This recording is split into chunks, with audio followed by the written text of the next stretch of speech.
Good morning বন্ধুসকল। আজি মই আপোনালোকক দেখুৱাইছোঁ আজিৰ যুগত কেনেকৈ ধান মৰা হৈ আছে। আগৰ যুগত মানুহে গৰু দি মৰণা মাৰিছিল, ধানবিলাক উলিয়াই লৈছিল ধান গছৰ পৰা।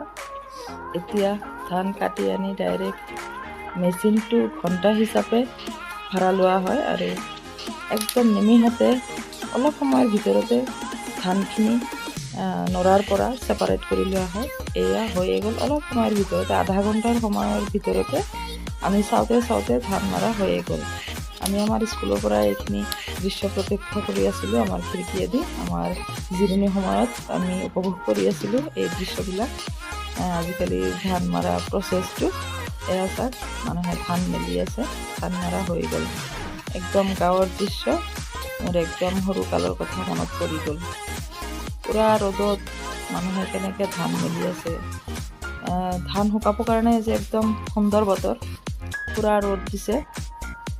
এনেকৈ মেচিনেদি মাৰি থৈ যোৱা ধানখিনি এনেকৈ মানুহে লাহে লাহে মেলি আছে ৰ'দত।